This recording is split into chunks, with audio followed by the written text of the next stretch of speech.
وارزقنا اتباعه وارنا الباطل باطلا وارزقنا اجتنابه اللهم ارنا الاشياء كما هي ان الله وملائكته يصلون على النبي یا ایہا الذین آمنوا صلوا علیہ وسلموا تسلیما اللہم صل وسلم علی سیدنا و مولانا محمد وعلی آلہ و اصحاب سیدنا و مولانا محمد وبارک وسلم وصلی علیہ الصلاۃ والسلام علیک یا رسول اللہ وعلی آلک واصحابک یا حبیب اللہ صلی اللہ علی محمد عدد ما ذکرہ الذاکرون وعدد ما غفل عن ذکرہ الغافلون۔ یہ نامے پارے کا 12واں رکوع شروع ہو رہا ہے، صفحہ نمبر 274 پہ آخری لائن، نامے پارے کا 12واں رکوع۔ اعوذ باللہ من الشیطان الرجیم، بسم اللہ الرحمن الرحیم۔ وَإِذْ أَخَذَ رَبُّكَ مِنْ بَنِي آدَمَ مِنْ ظُهُورِهِمْ، اس کا ترجمہ جی، وَإِذْ اور جب، أَخَذَ لیا، رَبُّكَ تیرے رب نے، مِنْ بنی آدم، من سے، بنی ابن کی جمع ہے، بنین بیٹا، بنین ہو گئے بیٹے، تو جب اسے آدم کی طرف مضاف کیا تو نون گر گیا، کیونکہ جب مضاف کیا جائے تو نون گر جاتا ہے۔ لفظی معنی ہے بنی آدم، آدم کے بیٹوں سے، یعنی آدم کی اولاد سے۔ من ظہورہم، ظہور ظہرن کی جمع ہے، اور ظہرن کہتے ہیں پشت کو۔ جب تیرے رب نے لیا اولاد آدم سے، ان کی پشتوں سے، کیا چیز؟ ذریتہم، ذریہ اولاد، ان کی اولاد کو، وَأَشْهَدَهُمْ عَلَىٰ أَنفُسِهِمْ، اشہدہ اس نے گواہ بنایا، ہم انہیں، عَلَىٰ أَنفُسِهِمْ اپنی جانوں پر، الستو بربکم، حمزہ استفہام کا ہے، کیا؟ لستو میں نہیں ہوں، بربکم تمہارا رب، قالو انہوں نے کہا، بلا کیوں نہیں، شہدنا ہم نے گواہی دی، ان تقولو، ان کے یعنی یہاں پر یہ مبادہ کے معنی میں ہے، ایسا نہ ہو، تقولو کو تم کہو، یوم القیامت قیامت کے دن، انا بے شک ہم، کننا ہم تھے، ان ھذا اس سے، غافلین غافل۔ یہ جو آیات طیبات ہیں، ان میں اللہ تعالیٰ نے عہد الست کا اور اس کے بعض متعلقات کا ذکر فرمایا۔ یہاں پر اس چیز کو بیان کس لیے کیا گیا، اس کا ماقبل سے ربط کیا ہے؟ تو یہ سورت کی اختتامی آیات ہیں۔ اس سے پہلے اللہ تعالیٰ نے مشرکین پر حق واضح کرنے کے لیے یا منکرین پر حق واضح کرنے کے لیے مختلف قوموں کا ذکر فرمایا کہ جب ان کے پاس حق آیا تو انہوں نے اس کا انکار کیا تو ان کا انجام کیا ہوا۔ پھر اللہ تعالیٰ نے یہود کے رویے کو بیان کیا کہ یہ کیا کرتے ہیں حق کے ساتھ۔ اب یہاں پہ اللہ تعالیٰ نے عہد الست کا ذکر فرمایا۔ اس کا مطلب یہ ہے کہ قرآن کریم تمہیں جس حق کی طرف بلا رہا ہے اور قرآن کریم تمہیں جس توحید کی دعوت دے رہا ہے، یہ کوئی ایسی چیز نہیں ہے جو باہر سے تم پہ ٹھونسی جا رہی ہے، بلکہ یہ تمہارے اندر کی آواز ہے۔ یہ وہی وعدہ ہے جو تم اپنے رب سے کر کے آئے ہو، اور قرآن کریم تمہیں وہ وعدہ یاد دلا رہا ہے۔ اس لیے قرآن مجید کا اِنَّا نَحْنُ نَزَّلْنَا الذِّکْرَ، ایک اس کا نام ہے الذکر، بھولی ہوئی چیز کو یاد دلانا، کیونکہ قرآن مجید جو ہے اس کی ساری دعوت کوئی باہر سے بندے پر مسلط نہیں کی جا رہی، بلکہ بندہ جو اپنے رب سے وعدہ کر کے آیا تھا، یہ اسی کی یاد دہانی کروانے والی کتاب ہے۔ تو اللہ تعالیٰ نے اس لیے اس کو یہاں ذکر فرمایا تاکہ لوگوں پر یہ بات واضح کر دی جائے کہ یہ تمہارا وہ وعدہ ہے جو تم اللہ سے کر کے آئے ہو۔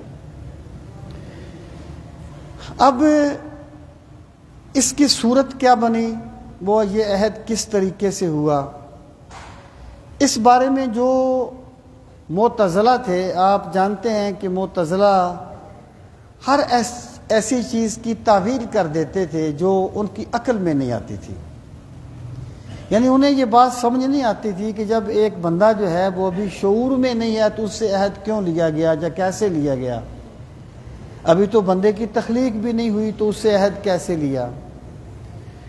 تو انہوں نے یہ کہا کہ یہ اس عہد سے مراد عہد قولی نہیں ہے بلکہ عہد حالی ہے۔ عہد حالی سے مراد یہ ہے، جیسے ہم کہتے ہیں نا کہ جی وہ یعنی حال سے یہ پتھر بولتا ہے، یہ زمین بولتی ہے، تو حال یعنی مراد یہ ہے گویا کہ وہ بول رہی ہے، اس کو کہتے ہیں حالی۔ تو عہد حالی سے مراد یہ ہے کہ مراد اس سے یہ ہے کہ اللہ تعالیٰ نے کائنات میں اپنی قدرت کے جلوے بکھیر دیے، کائنات میں اپنی نشانیاں بکھیر دیں، اور پھر گویا اللہ تعالیٰ کی طرف سے انسانوں کو آواز آتی ہے کیا میں تمہارا رب نہیں ہوں؟ تو انسان جو ہے وہ اس کی فطرت پکارتی ہے کہ پروردگار کیوں نہیں تو ہمارا رب ہے۔ تو معتزلہ نے اس کی یہ تعویل کی، جبکہ جو روایات میں آتا ہے اس سے مراد یہ ہے کہ نبی کریم صلی اللہ تعالیٰ علیہ وآلہ وسلم نے فرمایا کہ اللہ تعالیٰ نے حضرت آدم کی پشت سے ان کی نسل کو نکالا، آگے ان کی پشتوں سے ان کی نسلوں کو نکالا، تو اللہ تعالیٰ نے تمام انسانوں کو اپنے سامنے حاضر کیا، اور ان کا جو وجود تھا وہ چیونٹیوں سے بھی چھوٹا تھا، اور اللہ تعالیٰ نے ان سے پوچھا کہ کیا میں تمہارا رب نہیں ہوں؟ تو سب نے جواب دیا پروردگار کیوں نہیں تو ہمارا رب ہے۔ یہ بات رسول کریم علیہ الصلوۃ والسلام کے خصائص میں سے ہے کہ جس نے سب سے پہلے بلا کہا تھا وہ رسول کریم علیہ الصلوۃ والسلام کی ذات گرامی ہے۔ تو اب اللہ تعالیٰ نے ان سے پوچھا تو انہوں نے اس کا اقرار کر لیا کہ پروردگار کیوں نہیں تو ہمارا رب ہے۔ اچھا، اب اس پر پھر بہت سے سوالات اٹھتے ہیں۔ جن لوگوں نے اس کا انکار کیا کہ عملی طور پر کوئی ایسا عہد اللہ تعالیٰ نے لیا، انہوں نے اسی لیے انکار کر دیا کہ انہیں یہ بات سمجھ نہیں آئی کہ جو بندہ ابھی شعور میں نہیں ہے اس سے عہد کیسے لیا جا سکتا ہے۔ تو اصل میں بات یہ ہے کہ دیکھیں، بندہ جب یہ سوچ لینا کہ میری عقل جو ہے یہ حرف آخر ہو گئی ہے، تو یہی اس کے بھٹکنے کی ابتدا ہوتی ہے، اور پھر وہ اتنا بھٹکتا ہے کہ وہ سمجھ نہیں سکتا۔ یعنی میں آپ سے کہتا رہتا ہوں کہ آپ 2 سال کے بچے کو زندگی کی حقیقتیں کیا سمجھا سکتے ہیں؟ اگر 2 سال کا بچہ زندگی کے اتار چڑھاؤ نہیں سمجھ سکتا تو اس کا یہ مطلب تو نہیں ہے کہ زندگی کے اتار چڑھاؤ ہے ہی نہیں۔ اس طریقے سے جو عالم غیب ہے نا، بندہ اس کے سامنے اسی طرح بے بس ہے جس طرح 2 سال کا بچہ جو ہے وہ حقائق زندگی سمجھنے کے لیے بے بس ہے۔ آپ ذرا 50-60 سال پیچھے چلے جائیں، چلے 50 سال بھی شاید زیادہ ہوں گے، جب تک یہ موبائل نہیں آئے تھے تو اگر کسی کو کہا جاتا کہ بھی ایک ایسا ہوگی چیز جس میں نہ کوئی تار لگی ہوگی لیکن یہاں بیٹھا ہوا بندہ امریکہ میں بات کرے گا، تو بندہ اس کو مانتا؟ بندہ نہ مانتا، اس کو کیسے ہو سکتا ہے؟ جبکہ اب ہمارے لیے یہ عام سی بات ہے، اور ہم جس چیز کو اب سمجھتے ہیں کہ ہم بڑے ایڈوانس ہو گئے ہیں، ہمارے 100 سال بعد ہم ایسے ہی ہوں گے جیسے 100 سال پہلے کے لوگ تھے۔ تو میں یہ عرض کرنا چاہتا ہوں کہ عالم غیب کی جو باتیں ہیں انہیں ہم اپنی عقل سے نہیں سمجھ سکتے، انہیں پیغمبر کی ذات پر بحاف کرتے ہوئے مانا جاتا ہے، اسی کو ایمان کہا جاتا ہے۔ اب یہ بات کہی جاتی ہے جی وہ عہد ہمیں یاد نہیں ہے تو اس کا فائدہ کیا ہے؟ جب ہمیں یاد ہی نہیں ہے ایک بات تو پھر وہ ہم پر حجت کیسے بن گئی؟ وہ جو آگے آیا کہ تم یہ نہ کہو کہ ہم تو غافل تھے، ہمیں تو پتہ نہیں تھا۔ دیکھیں، پہلی بات یہ ہے کہ اللہ تعالیٰ کے بہت سے ایسے بندے ہیں جنہیں آج بھی عہد الست یاد ہے، اس دنیا میں آ کر بھی جنہیں عہد الست یاد تھا۔ حضرت علی المرتضیٰ رضی اللہ تعالیٰ عنہ فرماتے ہیں مجھے یاد ہے۔ بہت سے صوفیاء کے بھی ایسے اقوال ملتے ہیں، الست بربکم اسی کنی سنیا، اسی گونگے ڈورے نہ سکا، الست بربکم ہلے کل دیاں گلاں اسی اس تو پہلا ہاسے، الست بربکم اسی کنی سنیا اسی گونگے ڈورے نہ سے۔ تو یہ یاد ہے، یعنی میں کہتا ہوں 2 باتیں ہیں، یا تو بندہ اپنا تعلق عالم غیب کے ساتھ مضبوط کر لے، وہ ناسوت کی سرحدیں توڑ کر لاہوت میں داخل ہو جائے، یا پھر وہ اس ذات کو مان لے جس پر اللہ نے عالم غیب کو بے نقاب کر دیا ہے۔ اب نہ بندہ خود کوشش کرے نہ مانے تو پھر اس کا کوئی علاج نہیں ہے۔ اور یہ بات جو ہے یہ کوئی وزن نہیں رکھتی کہ ہمیں یاد نہیں ہے، کیونکہ جنہوں نے اپنے آپ کو مضبوط کیا انہیں یاد، اگر یاد نہیں بھی ہے، ہمیں واقعی یاد نہیں ہے تو یہ بے مقصد نہیں ہے، کیونکہ بہت سی ایسی چیزیں ہوتی ہیں جو بندے کو یاد نہیں ہوتی لیکن ان کا اثر اس کی زندگی میں فاراور رہتا ہے۔ جس طرح 9 مولود کے کان میں اذان کہی جاتی ہے، اب کسی کو یاد ہے کہ میرے کان میں اذان کہی گئی تھی؟ پہلی بات تو یہ ہے کہ اگر شریعت نے کہا کہ اذان کہو تو کوئی مقصد تو اس کا ہے نا۔ اور نفسیات والے یہ کہتے ہیں کہ جو بچے کے کانوں میں آواز پہلی مرتبہ پڑتی ہے وہ پوری زندگی اس پر اثر انداز رہتی ہے۔ تو ہمیں یاد تو نہیں ہے لیکن اس کا اثر ہے۔ اور دوسری بات یہ ہے کہ عہد الست جو ہے نا، اس کا مطلب یہ ہے کہ اللہ تعالیٰ نے بندے کی فطرت میں اپنی معرفت رکھ دی، اپنی معرفت کا شعور بندے کی فطرت میں رکھ دیا، اور جو چیز بندے کی فطرت میں نہ ہو بندہ اسے کبھی حاصل نہیں کر سکتا۔ یعنی محنت، جد و جہد، کوشش، کاوش اسی چیز کو حاصل کرتی ہے جو فطرت میں ہوتی ہے، جو فطرت میں نہیں ہوتی بندہ اسے کبھی بھی حاصل نہیں کر سکتا۔ ایک بندہ جو ہے وہ ہوا میں اڑنا بھی نہیں جانتا اور پانی میں تیرنا بھی نہیں جانتا، وہ کوشش کر کے پانی میں تیرنا تو جان سکتا ہے لیکن ہوا میں اڑنا نہیں جان سکتا، کیونکہ یہ اس کی فطرت میں اللہ نے رکھا ہی نہیں ہے۔ اب دیکھیے، بندہ جو ہے نا یہ پیکر محسوس کا خوگر ہے، یعنی جس کو دیکھتا ہے نا اس سے محبت کرتا ہے۔ اب اللہ تعالیٰ کی جو ذات ہے وہ وہم و گمان سے ماورا ہے، تو دل میں تو آتا ہے سمجھ میں نہیں آتا، بس میں جان گیا ہوں تیری پہچان یہی ہے۔ اللہ تعالیٰ کی ذات بندے کے وہم و گمان میں نہیں آتی، لیکن اللہ کا مطالبہ یہ ہے والذین آمنوا اشد حبا للہ، ایمان والے وہ ہیں جو ہر چیز سے بڑھ کے اللہ سے محبت کرتے ہیں۔ اب جس چیز کو بندے نے دیکھا ہی نہیں ہے، جو بندے کے وہم و گمان میں نہیں آتی، اس سے وہ محبت کرے کیسے؟ سوال تو یہ ہے نا۔ لیکن کیا یہ حقیقت نہیں ہے کہ بندے ہر چیز سے بڑھ کے اللہ سے محبت کرتے ہیں؟ بہت سے اللہ کے بندے اللہ کی محبت میں سب کچھ لٹا دیتے ہیں، جان قربان کر دیتے ہیں، مال لٹا دیتے ہیں، قبیلے قربان کر دیتے ہیں، کرتے ہیں نا۔ کس لیے کرتے ہیں؟ اس لیے کرتے ہیں کہ یہ بندے کی فطرت کا تقاضا ہے۔ مطلب یہ عہد الست جو ہے نا، یہ اگر اللہ تعالیٰ نے عہد نہ لیا ہوتا تو بندہ کبھی بھی اللہ سے محبت نہ کر سکتا، اگر اس کی فطرت میں اللہ نے یہ شعور نہ رکھا ہوتا۔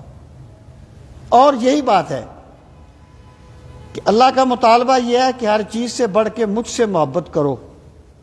اسلام یہ نہیں کہتا کہ تم مال سے محبت نہ کرو، کیونکہ انسان کی فطرت ہے، اور اسلام فطرت کے خلاف تو حکم نہیں دیتا۔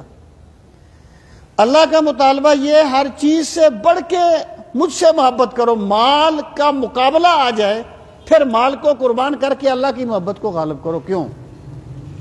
اس لیے کہ مال کی محبت اس دنیا میں آ کے پیدا ہوتی ہے، اور وہ بھی بچپن میں نہیں ہوتی، وہ بھی ایک زندگی اپنے ڈگر پہ چلتی ہے تو ہوتی ہے۔ مال کی محبت بعد میں پیدا ہوئی، اللہ نے اپنی محبت کا چراغ ازل میں لگا دیا تھا بندے کی فطرت میں، تو جو چیز مقدم ہے وہ مقدم ہونی چاہیے۔ اس لیے اللہ کا مطالبہ ہے والذین آمنوا اشد حبا للہ، کہ ایمان والے وہ ہیں جو ہر چیز سے بڑھ کے اللہ سے محبت کرتے ہیں۔ تو یہ جو عہد الست ہے نا، یہ گویا اللہ تعالیٰ نے انسان کی فطرت میں جو اپنی محبت رکھی اس کا بیان ہے، اور اس کو منکرین پر دلیل بنایا کہ یہ چیز تم پر خارج سے نہیں ٹھونسی جا رہی، بلکہ تمہارے اندر کی آواز ہے جو تمہیں یاد دلائی جا رہی ہے۔ اب غور فرمائیں کہ جب تیرے رب نے بنی آدم سے لیا، ان کی پشتوں سے ان کی ذریت کو، اور انہیں اپنے اوپر گواہ بنایا، الست بربکم، کیا میں تمہارا رب نہیں ہوں؟ قالوا بلا، انہوں نے کہا پروردگار کیوں نہیں؟ شہدنا، ہم نے گواہی دے دی، ان تقولوا یوم القیامت، یہ اس کی علت ہے، یہ عہد ہم نے کیوں لیا تھا، عہد ہم نے کیوں لیا تھا؟ فرمایا اب ایک چیز اور بھی دیکھیں کہ دنیا میں کوئی انسان ایسا نہیں ملے گا جو کسی ما فوق الفطرت ذات سے ڈرتا نہ ہو۔ یعنی خدا کو نہیں مانے گا تو کسی بت کے آگے عاجزی کرے گا، بت کے آگے نہیں مانے گا تو مظاہر فطرت کے آگے عاجزی کرے گا، یا مظاہر فطرت کے سے نہیں ڈرے گا تو زمانے سے ڈرے گا، زمانے سے ڈرے گا، گردش، یعنی کسی ماورا طاقت سے بندہ ڈرتا ہے۔ اس کی وجہ کیا ہے کہ اللہ نے انسان کی محبت میں، انسان کی فطرت میں جو اپنی محبت کا شعور رکھا تھا نا، جو چراغ جلایا تھا اپنی محبت کا، جب بندہ دنیا میں آیا اس نے کہا وہ کہاں ہے جس کی محبت کا میں اقرار کر کے آیا ہوں؟ اب لوگوں نے اپنے اپنے طریقے سے اسے ڈھونڈنے کی کوشش کی، کسی نے اپنی عقل سے ڈھونڈنا چاہا، وہ بت کے آگے جھک گیا، یا مظاہر فطرت کے آگے جھک گیا، اور اللہ نے اس محبت کی یاد دہانی کے لیے جو اپنے انبیاء بھیجے تھے، جنہوں نے ان کے ذریعے سے سمجھنا چاہا، انہوں نے حقیقت کو پا لیا۔ اس لیے تقابل ادیان میں یہ چیز تو ایک مسلمہ حقیقت ہے کہ ہر مذہب جو ہے نا اپنے خیال میں کسی برتر ذات کی رضا میں لگا ہوا ہے، یعنی ہر بندہ اپنے خیال میں اللہ کو ہی راضی کرنا چاہتا ہے، جیسا بھی اس کے نزدیک تصور ہے۔ یہاں تک تو وحدت ادیان میں، یہاں تک تو بات صحیح ہے تقابل ادیان میں، لیکن سوال یہ ہے کہ کیا نجات کے لیے ہر مذہب کافی ہوگا؟ یا نجات کے لیے صرف یہ تلاش کافی ہوگی، یہ میرے رب کا ضابطہ نہیں ہے۔ اگر ایک بندے نے چائے میں چینی چیک کرنی ہے تو وہ دیکھ کے پتہ نہیں چلے گا، وہ ہاتھ سے مس کر کے پتہ نہیں چلے گا، وہ کان میں ڈالنے سے پتہ نہیں چلے گا، وہ چکھنے سے پتہ چلے گا۔ جس طریقے سے طلب سب کی صادق ہے کہ وہ چینی معلوم کرنا چاہتے ہیں، لیکن ذریعہ وہ نہیں کیا، اختیار جو اللہ نے رکھا ہے، اس طریقے سے طلب جس کی بھی جو ہو، خدا اس کو ملتا ہے جو پیغمبروں کا دامن تھام لیتا ہے۔ بخدا خدا کا یہی ہے در، نہیں اور کوئی مفر مکر، جو وہاں بھی ہو یہیں آ کے ہو، جو یہاں نہیں تو وہاں نہیں، یہ میرے رب کا ضابطہ ہے۔ تو اب ارشاد فرمایا، یہ ہم نے کس لیے عہد لیا؟ یہ بڑا مشہور سوال ہے کہ بہت سے لوگوں نے ہم سے بھی کیا، ہم نے بھی بہت سے لوگوں سے کیا کہ بھئی ایک بچہ، ایک انسان جو ہے وہ جس ماحول میں، جس گھر میں پرورش پاتا ہے اسی میں وہ بڑا ہو جاتا ہے، اسی وہ عقیدے کو اختیار کر لیتا ہے۔ تو اللہ پاک فرماتا ہے کہ یہ عہد میں نے اس لیے لیا ان تقولوا یوم القیامت، کہ تم قیامت کے دن یوں نہ کہو انا کنا عن ھذا غافلین، کہ ہم تو اس سے غافل تھے۔ کس سے؟ معرفت الہی سے۔ یعنی اگر ایک بندہ اکابر پرستی، انا پرستی کو چھوڑ کر خلوص نیت کے ساتھ حق کا متلاشی ہو کے نکلے گا تو اللہ تعالیٰ لازمی طور پہ اسے سیدھا راستہ دکھائے گا۔ ان تقولوا یوم القیامت انا کنا عن ھذا غافلین۔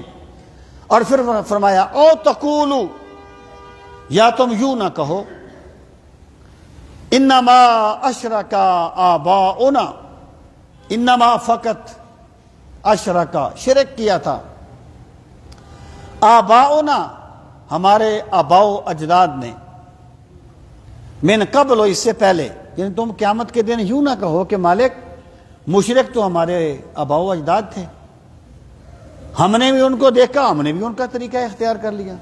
اشرک آباؤنا من قبل، شرک کیا ہمارے آبا نے اس سے پہلے، وَكُنَّا، اور ہم تھے، ذُرِّيَّةً، اولاد، مِن بَعْدِهِمْ، ان کے بعد ہم تو ان کی اولاد تھے، أَفَتُهْلِكُنَا بِمَا فَعَلَ الْمُبْتِلُونَ۔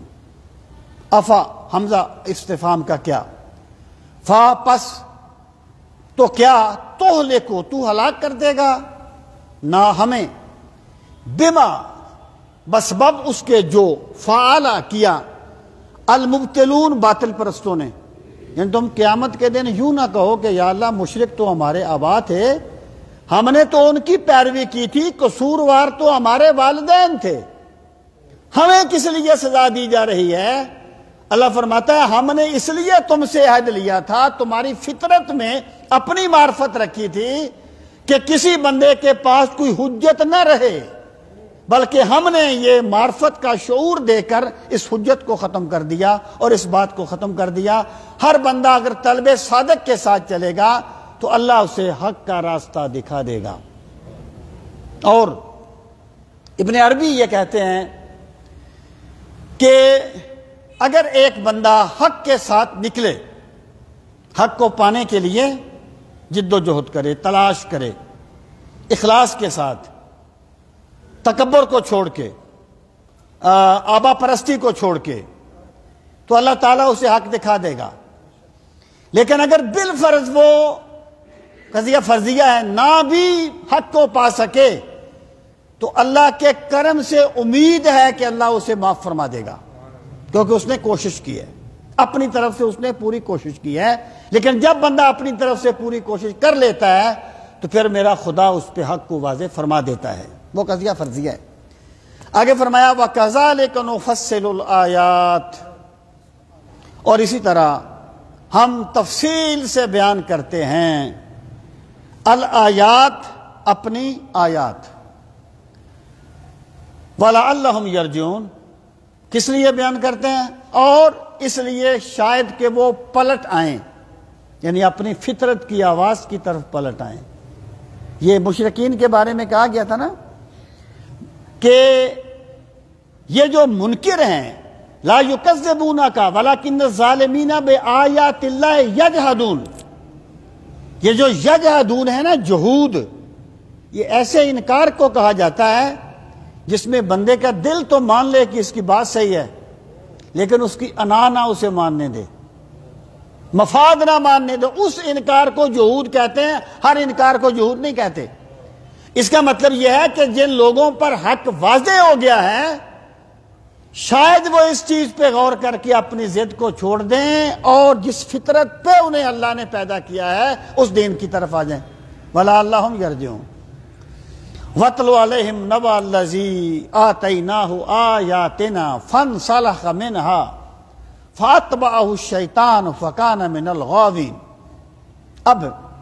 اب اللہ تعالیٰ نے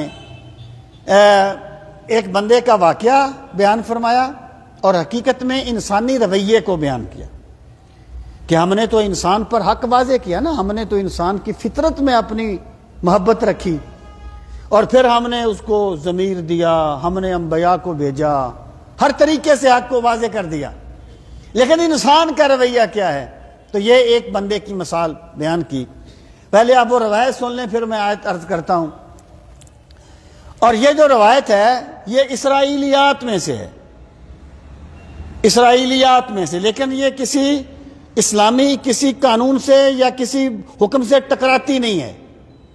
اسرائیلیات کی وہ روایات جو قرآن و سنت کے مزاج سے نہ ٹکرائیں انہیں ماننے میں کوئی قباحت نہیں ہے، سرکار نے انہیں ماننے سے منع نہیں فرمایا، لیکن جو ٹکرا جائیں انہیں منع فرمایا کہ جیسے بہت سی روایات ہیں، وہ ہاروت اور موروت والا قصہ ہے، وہ زارا نامی عورت پہ عاشق ہو گئے، یہ سب غلط باتیں ہیں۔ تو یہ جو ہے یہ ٹکراتی نہیں سے مفسرین نے درج کیا۔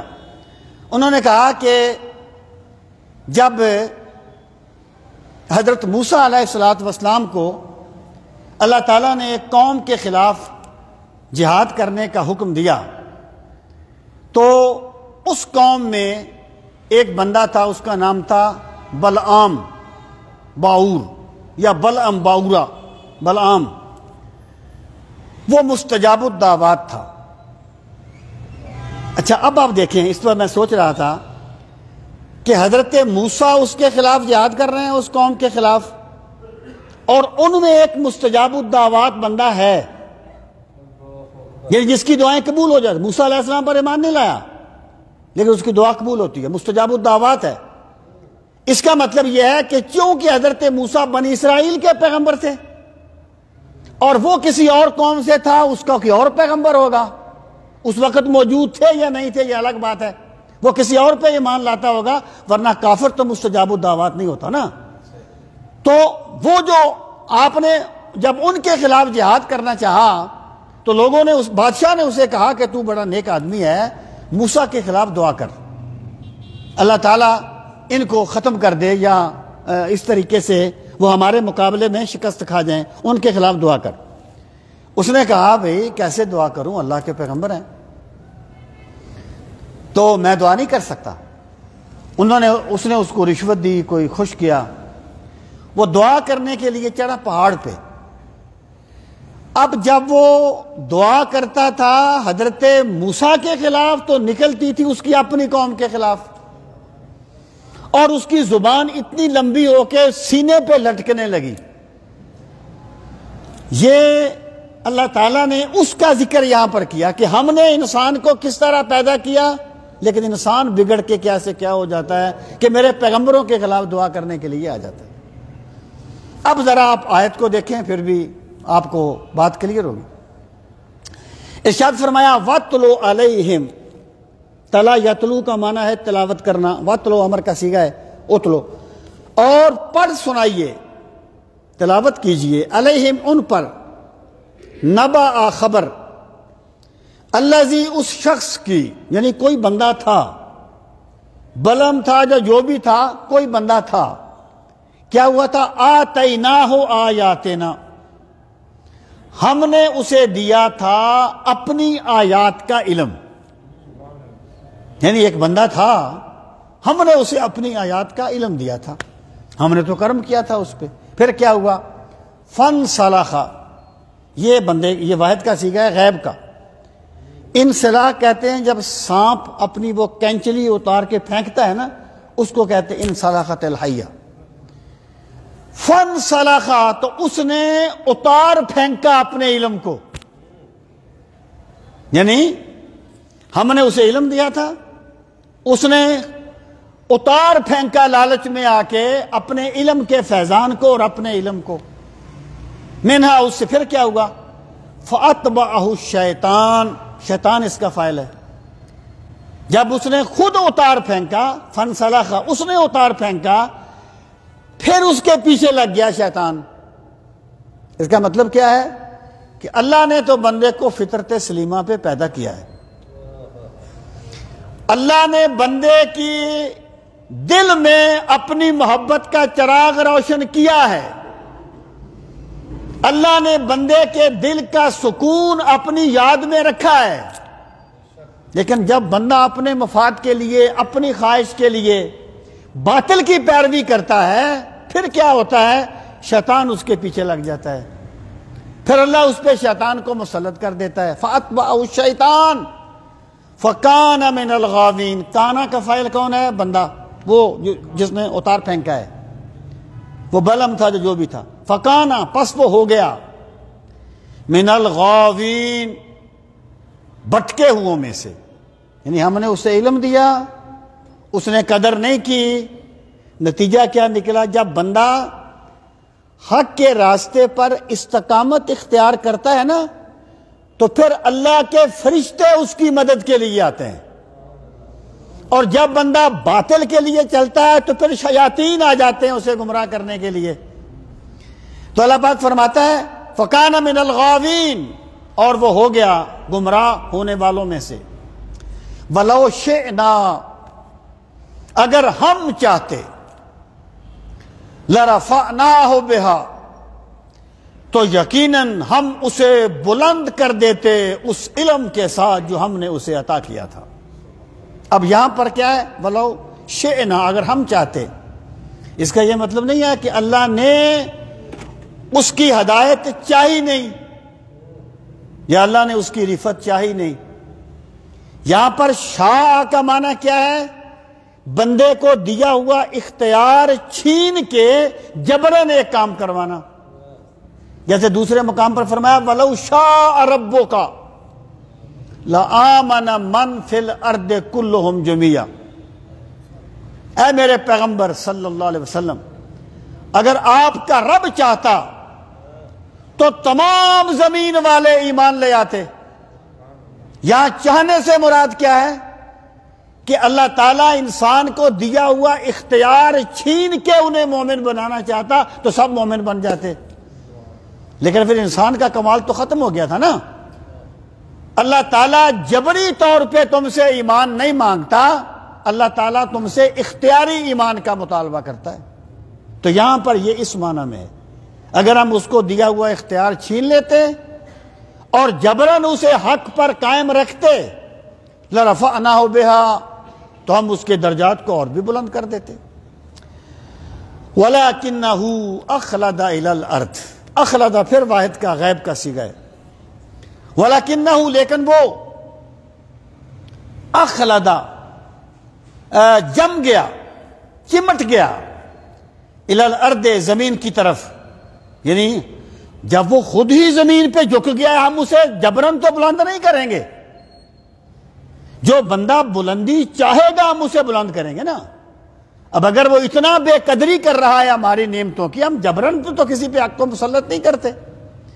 تو فرمایا اخلد الی الارض، وہ زمین کی طرف جھک گیا، پھر کیا ہوا؟ اور اس نے کیا کیا؟ اس کا جرم کیا تھا؟ واتبع ہواہ، اس نے پیروی کی اپنی خواہش کی، یعنی اس نے علم کو پیچھے چھوڑ دیا، معرفت کو پیچھے چھوڑ دیا، اپنی خواہش کی پیروی کرنے لگ گیا۔ اور عبدیت کا کمال یہ ہے جیسے بندے کا سر اللہ کے سامنے سجدہ ریز ہو جاتا ہے، بندے کی خواہش بھی اللہ کے سامنے سجدہ ریز ہو جائے۔ جب تیرا حکم ملا ترک محبت کر دی، دل مگر اس پہ وہ دھڑکا کے قیامت کر دی۔ جس بندے نے اپنی خواہش کو اللہ کے سامنے سجدہ ریز کر دیا وہ کمال کا مومن ہے۔ اور فرمایا رسول کریم علیہ الصلوۃ والسلام نے لا یؤمن احدکم حتی یکون ہواہ تبعا لما جئت بہ، وہی ہوا جو اس میں ہے کہ تم میں سے کوئی شخص اس وقت تک مومن نہیں ہوگا جب تک اس کی خواہشات بھی میری وحی کے تابع نہ ہو جائے۔ اللہ پاک فرماتا ہے اس کا جرم کیا ہے؟ وَاتَّبَعَ هَوَاهُ، اس نے پیروی کی اپنی خواہش کی۔ رسول کریم علیہ الصلوۃ والسلام نے فرمایا اللہ کے بعد جس معبود کی سب سے زیادہ عبادت کی گئی وہ انسان کی خواہش ہے، خواہش ہے انسان کی۔ اس نے کیا کیا؟ پیروی کی اپنی خواہش۔ پھر کیا ہوا؟ پھر ہم نے اسے سزا دی فَمَثَلُهُ كَمَثَلِ الْكَلْبِ، پس اس کی مثال تو کتے کی مثال جیسی ہے، اس کی مثال تو کتے جیسی ہے، کیونکہ کتے کی طرح اس کی زبان نکل آئی تھی۔ ان تحمل علیہ یلس، اگر تو اس پر کوئی چیز پھینکے، یلس وہ پھر بھی ہانپتا ہے۔ کتا زبان نکالے رکھتا ہے نا سانس لینے کے لیے، لالچی اتنا ہوتا ہے کتا، جب وہ زبان نکال کے چلتا ہے تو وہ کھانے کے لیے کوئی چیز تلاش کر رہا ہوتا ہے، اور اس پر اتنی ہوس کتے پہ سوار ہوتی ہے کہ میں کہا کرتا ہوں کہ 40 من کی ایک بھینس مری پڑی ہو نا، 2 کتے اسے کھانے کے لیے جائیں آپس میں لڑ پڑیں گے۔ جب اللہ راضی ہوتا ہے تو قناعت دیتا ہے، جب میرے رب کی نظر رحمت ہٹ جاتی ہے تو پھر ہوس آ جاتی ہے۔ اللہ پاک نے فرمایا اس کی مثال کتے جیسی ہو گئی، اگر اسے ہم مارے گا پھر بھی ہانپے گا، اور تترکہ یلہث، اگر اسے چھوڑے گا وہ پھر بھی ہانپے گا۔ اب فرمایا ذالک مثل القوم الذین کذبوا بآیاتنا، لوگوں یہ مثال ہے ان لوگوں کی جنہوں نے جھٹلا دیا ہماری آیات کو۔ یعنی مراد کیا ہے کہ ہم نے کیا کیا، اس نے کیا کیا، انجام کیا ہوا، یہ مثال ہے۔ اور ہر بندے کو چاہیے کہ اپنے آپ کو آزماتا رہے کہ میں اللہ کی دی ہوئی جو عرفان کی نعمت ہے اس کی قدر کر رہا ہوں، یا اپنے لالچ کے لیے حلال حرام کی تمیز کھو بیٹھا ہوں، یا اپنے لالچ کے لیے اللہ کا باغی ہو گیا ہوں۔ تو بندے کو چاہیے کہ وہ اس مثال سے سمجھے ذالک مثل القوم الذین کذبوا بآیاتنا، یہ ان لوگوں کی مثال ہے جنہوں نے ہماری آیات کو جھٹلایا۔ اب فرمایا فَقْصُصِ الْقَصَصَ، محبوب انہیں پیچھے لے چلو، پس بیان کرو ان پر قصے، ان پر یہ مثالیں بیان کرو، لعلہم یتفکرون، شاید کہ وہ غور و فکر کریں۔ یہ جو تدبر ہوتا ہے نا، تدبر، غور کرنا، بندہ کبھی سوچے کہ یار پتہ نہیں رات قبر میں آئے گی یا زمین پہ آئے گی، میں نے کیا کیا ہے۔ بندہ سوچے کہ میں نے آج سارا دن اللہ کے دین کے لیے کیا کیا ہے، اللہ کو راضی کرنے کے لیے کیا کیا ہے، اللہ نے مجھ پہ اتنی نعمتیں کی، میں نے مولا کو خوش کرنے کے لیے کیا کیا ہے۔ جب ایک بندے میں تفکر آتا ہے پھر بندے میں عبادت آتی ہے۔ اس لیے صوفیہ کہتے ہیں کہ ایک لمحے کا تفکر جو ہے وہ کئی سالوں کی عبادت سے بہتر ہوتا ہے۔ لعلہم یتفکرون، شاید کہ وہ غور کریں اپنے انجام پر، اپنے رویوں پر۔ ساء مثلا القوم الذین کذبوا بآیاتنا وانفسهم كانوا یظلمون، فرمایا ساء بہت بری چیز ہے، مثلا مثال، القوم اس قوم کے لیے، الذین جنہوں نے، کذبوا جھٹلایا، بآیاتنا ہماری آیات کو، یعنی جن لوگوں نے ہماری آیات کو جھٹلایا ان کی مثال بہت بری ہے۔ وَأَنفُسَهُمْ كَانُوا يَظْلِمُونَ، یہ جو انفسہم نا یہ یظلمون کا مفعول ہے۔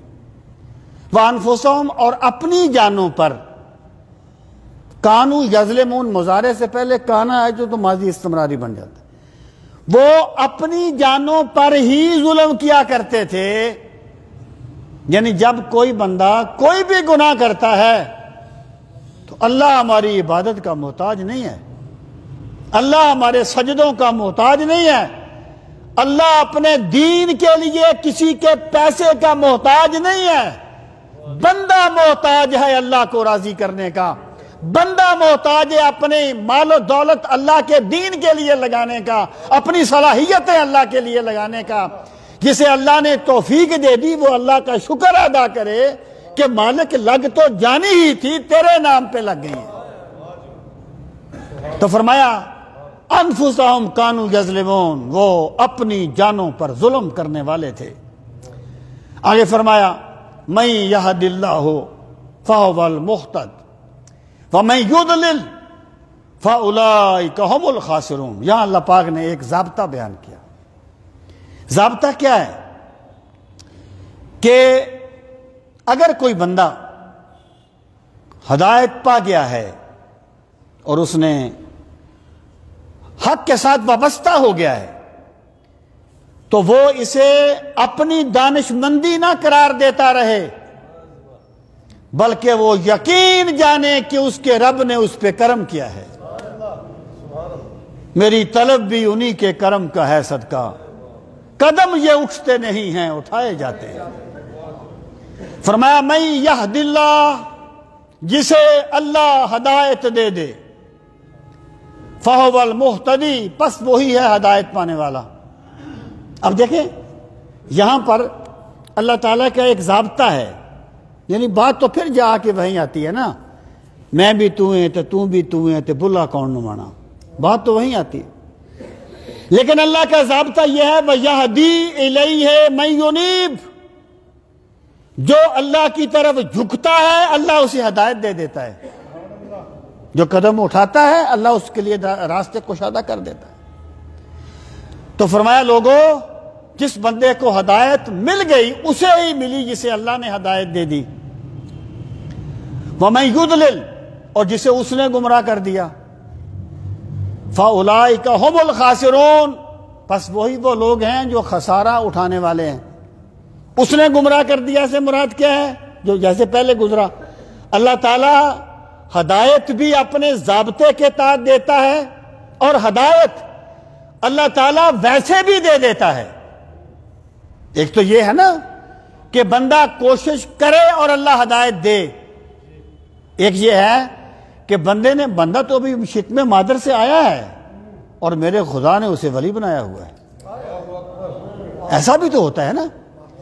ہدایت بغیر ضابطے کے بھی دے دیتا ہے، یہ بھی اس کا ایک ضابطہ ہے، لیکن وہ کسی کو گمراہ اس کی سرکشی کے بغیر نہیں کرتا۔ تو پہلے آیا نا فن سلخا فاتبع ہوا، یہ ساری چیزیں اس پر دلیل ہیں۔ تو فرمایا وَمَن يُضْلِلْ، جسے وہ گمراہ کر دے، فَأُولَئِكَ هُمُ الْخَاسِرُونَ، پس یہی وہ لوگ ہیں جو خسارہ اٹھانے والے ہیں۔ اب فرمایا وَلَقَدْ ذَرَأْنَا لِجَهَنَّمَ كَثِيرًا مِنَ الْجِنِّ وَالْإِنسِ، وَلَقَدْ، اور تحقیق، ذرأنا، ہم نے پیدا کیا، لِجَهَنَّمَ، جہنم کے لیے، کثیرن، بہت سے لوگوں کو، بہت سوں کو، من الجن، جنوں میں سے، والانس، اور انسانوں میں سے، ہم نے جہنم کے لیے بہت سے جنوں اور انسانوں کو پیدا کیا۔ اب یہاں پر اس کا یہ مطلب نہیں ہے کہ اللہ نے انہیں پیدا ہی جہنم کے لیے کیا ہے اس لیے وہ جہنمی بن گئے، یعنی اللہ تعالیٰ اگر ایسا بھی کرے تو اس نے کوئی زیادتی نہیں کی، وہ قادر مطلق ہے، اس سے کوئی سوال نہیں کر سکتا، لیکن وہ ایسا کرتا نہیں ہے، یہ اس کا ضابطہ نہیں ہے۔ یا تو اس کا مطلب یہ ہے کہ اللہ نے ان کے لیے جہنم لکھ دی، جیسے ایک استاد اپنے شاگرد کی حرکتوں کو دیکھ کے لکھ دیتا ہے کہ یہ فیل ہوگا، تو شاگرد اس لیے فیل نہیں ہو گیا کہ استاد نے لکھ دیا تھا، شاگرد فیل اپنی حرکتوں سے ہوا ہے، استاد نے اپنے علم سے لکھا ہے۔ تو اللہ نے ان کے لیے لکھا ہے اپنے علم سے، انہوں نے کام اپنی مرضی سے کیے ہیں۔ اور اس کا صحیح جواب یہ ہے، وہ ایک مرتبہ میں سیالکوٹ میں گیا تو ایک وہاں پر بہت جید عالم دین تھے، اللہ پاک ان کے درجات بلند فرمائے، بڑی شفقت مجھ پہ فرماتے تھے۔ تو مجھے فرمانے لگے یہ پروفیسر صاحب وَلَقَدْ ذَرَأْنَا لِجَهَنَّمَ كَثِيرًا مِنَ الْجِنِّ وَالْإِنسِ، تو پھر ان کا کیا قصور ہے؟ اچھا اتفاقاً مجھے یہ آیت میں نے کبھی پڑھی تھی، تو میں نے کہا حضور یہاں پر جو لام ہے نا یہ تعلیل کا نہیں ہے، یہ عاقبت کا ہے۔ بڑے خوش ہوئے۔ اب میں بتاتا ہوں لام عاقبت ہوتا کیا ہے۔ دیکھیں اللہ پاک نے فرمایا کہ فَاتَّخَذُوا آلَ فِرْعَوْنَ لِيَكُونَ لَهُمْ عَدُوًّا وَحَزَنًا، جب حضرت موسیٰ کا وہ تابوت آیا نا تیرتا ہوا تو اسے آل فرعون نے پکڑ لیا، لفظی معنی ہے تاکہ وہ ان کے لیے غم کا باعث بن جائے۔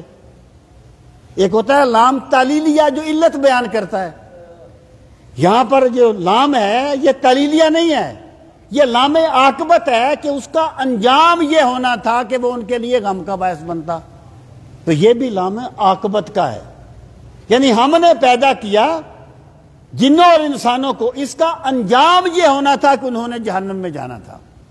سمجھے؟ یہ مطلب نہیں ہے کہ اللہ نے انہیں پیدا ہی دوزخ کے لیے کیا ہے، یہاں پر لام عاقبت کا ہے۔ اب فرمایا انہوں نے کیوں جہنم میں جانا تھا، اس کی وجہ کیا ہے، آگے اس کی وجہ بیان فرمائی۔ فرمایا وَلَهُمْ أَعْيُنٌ، ہاں جی رہ گیا، ٹھیک ہے، لَهُمْ قُلُوبٌ لَا يَفْقَهُونَ بِهَا، یہ ان کا پہلا جرم ہے۔ لَهُمْ قُلُوبٌ، ان کے لیے دل ہیں، لا يَفْقَهُونَ بِهَا، لیکن وہ دلوں سے سمجھتے نہیں ہیں۔ ہم نے انہیں عقل دی ہے لیکن وہ عقل کو کام میں نہیں لاتے، کہ جب تمہاری کاپی پر ٹیڑھی لکیر بھی بغیر کھینچنے والے کے نہیں کھینچی جاتی تو کوئی تو ہے اس آسمان کا صاحبہ تننے والا، کوئی تو ہے قطرہ آب کو انسانی کالم میں ڈالنے والا، وہ اپنی عقل سے کام نہیں لیتی، یہ ان کا پہلا قصور ہے۔ لَهُمْ قُلُوبٌ لَا يَفْقَهُونَ بِهَا، دل تو ہیں لیکن ان سے سمجھتے نہیں ہیں۔ وَلَهُمْ أَعْيُنٌ، ان کی آنکھیں تو ہیں، ہم نے انہیں آنکھیں تو دی ہیں، لا يبصرون بها، وہ ان کے ساتھ دیکھتے نہیں ہیں۔ اللہ کی بارگاہ میں باریک سے باریک سوئی کو دیکھ لینا کمال نہیں ہے، خدائی میں خدا کو دیکھ لینا کمال ہے۔ یعنی جو بندہ چمکتے تاروں کو دیکھ کر خدا کے حسن کا تصور کر لے، جو گھاس سے اگتی ہوئی، جو زمین سے اگتے ہوئے گھاس کے تنکے کو دیکھ کے اللہ کی عظمت کو سمجھ لے، وہ آنکھوں والا ہے، اسے اللہ نے دیکھنے والا بنا دیا ہے۔ اللہ پاک فرماتے ہیں ہم نے انہیں جو صلاحیتیں دی تھی نا، دیکھنے کی، سننے کی، سمجھنے کی، انہوں نے ان کی بے قدری کی ہے۔ فرمایا لہم وَلَهُمْ أَعْيُنٌ لَا يُبْصِرُونَ بِهَا، ان کی آنکھیں ہیں لیکن وہ ان کے ساتھ دیکھتے نہیں ہیں۔ یعنی یہ تو دیکھتے ہیں نا، اس کو اصل میں دیکھنا نہیں کہتے، دیکھنا ہوتا ہے بصیرت کے ساتھ دیکھنا۔ انسان کا کمال بصارت نہیں ہے، بصارت کیا ہے؟ آگ جلتی ہو اس میں گدھا بھی پاؤں نہیں رکھے گا۔ انسان کا کمال بصیرت ہے کہ اگر میں نے حرام کھایا تو میں نے دوزخ کے ٹکڑے جمع کیے ہیں، دوزخ کی آگ جمع کی ہے، یہ ہے بصیرت جو انسان کا امتحان ہے۔ پھر فرمایا وَلَهُمْ آذَانٌ، اور ان کے کان ہیں، لا يَسْمَعُونَ بِهَا، لیکن وہ کانوں سے سنتے نہیں ہیں۔ یہ سنتے نہیں، یہ تو سارے سنتے ہیں۔ انہیں کانوں سے فطرت کے نغمے سنائی نہیں دیتے، وہ حق کی آواز کو نہیں سنتے۔ یہ ان کا جرم ہے جس لیے وہ جہنم میں گئے، یہ ان کا جرم تھا جو ان کے لیے جہنم میں جانے کا سبب بن گئے۔ پھر فرمایا اولئک کالانعام، یہی وہ لوگ ہیں جو چوپایوں کی طرح ہیں، ڈنگروں کی طرح ہیں۔ بل ہم اضل، بلکہ ان سے بھی زیادہ بھٹکے ہوئے ہیں، ان سے بھی زیادہ گئے گزرے ہیں۔ دیکھیں نا جانور جو ہوتا ہے، فرض کریں ایک بیل کسی کو مار دے، ٹکر مار دے، تو کبھی کسی نے کہا کہ بیل بیوقوف ہے؟ وہ تو ہے ہی بیل، اس پر آپ کیا اس پر آپ کی مقدمہ درج کریں گے؟ وہ تو ہے ہی بیل نا، تم خود بچو نا اس سے. یہ پھر ایک اور بات چھڑ جاتی ہے، وہ نہ چھڑ جائے، وہ اس میں مالک کا کیا ہے وہ ایک الگ بات ہے. میں صرف جو عرض کرنا چاہتا ہوں مطلب یہ ہے کہ ایک جانور جو ہے وہ تو حماقت کرے تو کوئی بات نہیں ہے، لیکن جنہیں اللہ نے دیکھنے کے لیے آنکھیں دی، سننے کے لیے کان دیے، سوچنے کے لیے عقل دی، وہ اگر حق کو دریافت نہیں کر سکتے تو پھر تو وہ جانور ان سے بہتر ہیں جو کم از کم اس مالک کی قدر تو کرتے ہیں جو ان کو چارہ ڈالتا ہے. کتا بھی اپنے مالک کی قدر کر لیتا ہے، کتا بھی اپنے مالک کو پہچان لیتا ہے، تو وہ بندہ کیسا ہے جو اپنے خالق کو مالک کو نہیں پہچانتا؟ اٹھ بلیا چل یار منائیے، ورنہ بازی لے گئے کتے. تو فرمایا بالو معدل، بلکہ وہ ان سے بھی گئے گزرے. یہ جملہ ہے نا کہ انسان اشرف المخلوقات ہے، یہ کوئی اسلام قرآن کا جملہ نہیں ہے، یہ ارسطو کا قول ہے، یہ کسی فلسفی کا قول ہے. قرآن یہ کہتا ہے کہ اللہ کی عظمت کو ماننے والا اشرف المخلوقات ہے. جس نے اپنا شرف کھو دیا وہ پھر سب سے نچلے طبقے اسفل السافلین میں جا گرا. فرمایا اولئک ھم الغافلون، اور یہی وہ لوگ ہیں جو غفلت کرنے والے ہیں اور اپنے آپ کو غفلت کے راستے پر چلانے والے. اب فرمایا یہ مرض کیسے دور ہوگا، وہ فطرت تمہیں کیسے یاد آئے گی، تم کیسے اپنی خواہشات کے چنگل سے نکل کر مولا کی رضا کے طالب بنو گے؟ تو فرمایا وَلِلَّهِ الْأَسْمَاءُ الْحُسْنَى، اور اللہ کے لیے ہی ہیں تمام خوبصورت نام. یعنی نام جو ہوتا ہے نا وہ کسی صفت کو بیان کرتا ہے. ایک بندے نے حفظ کر لیا تو حافظ صاحب ہیں، قرات پڑھ لی تو قاری صاحب ہیں، MBBS کر لیا تو ڈاکٹر، صفت کو بیان کرتا ہے نا. تو تمام خوبیاں اللہ کی ذات کو زیبا ہیں، اس لیے سارے اچھے نام اللہ کے لیے ہیں. لیکن اللہ کے نام وہی ہیں جو قرآن و سنت میں آ گئے. بندہ اپنے پاس سے اللہ کے نام نہیں بنا سکتا. ٹھیک ہے، اللہ تعالیٰ کو آپ علامہ نہیں کہہ سکتے، علام کہہ سکتے ہیں. علام، علام الغیوب، علام ہے. علامہ میں بھی تا جو ہے نا وہ مبالغہ کی ہوتی ہے، لیکن قرآن میں اللہ کے لیے علامہ کا لفظ نہیں آیا، بندہ نہیں کہہ سکتا. اللہ کے نام توقیفی ہیں. تو فرمایا تمام اچھے نام اللہ کے ہیں. فَادْعُوا بِهَا، پس اللہ کے خوبصورت ناموں سے اللہ کو پکارا کرو، اللہ کو یاد کیا کرو. جب تمہارے دل میں مولا کی یاد بس جائے گی نا، پھر تمہاری خواہش کی جگہ پر اللہ کی رضا غالب آ جائے گی، پھر تمہارے مفادات پر اللہ کی مرضی غالب آ جائے گی. فَادْعُوهُ بِهَا، اور پھر فرمایا وَذَرُوا الَّذِينَ يُلْحِدُونَ فِي أَسْمَائِهِ. وَذَرَا ہوتا ہے چھوڑ دینا، زر امر کا صیغہ ہے، اس سے واو الگ ہے. اور چھوڑ دیں ان کو جو ٹیڑھا پن اختیار کرتے ہیں اللہ کے ناموں میں. لحد وہ جو قبر میں ایک طرف کھودی جاتی ہے، الہاد اسی سے نکلا ہے. سیدھا راستہ چھوڑ کے نا کوئی اور راستہ، ٹیڑھا راستہ اختیار کر لینا. مراد یہ ہے کہ جو بندے اللہ تعالیٰ کی ذات و صفات میں غلط راستے پر چل نکلے ہیں انہیں چھوڑ دیجئے، اپنا تعلق اللہ کے ساتھ مضبوط کیجئے. تب تمہیں عہد الست بھی یاد آ سکتا ہے، تب تمہیں اللہ کی معرفت بھی نصیب ہو سکتی ہے. فرمایا جو لوگ اس طریقے سے کرتے ہیں سَيُجْزَوْنَ، ان قریب وہ بدلہ دیے جائیں گے، ما کانوا یعملون، اس چیز کا جو وہ کیا کرتے تھے. اب فرمایا سارے لوگ ایسے نہیں ہیں.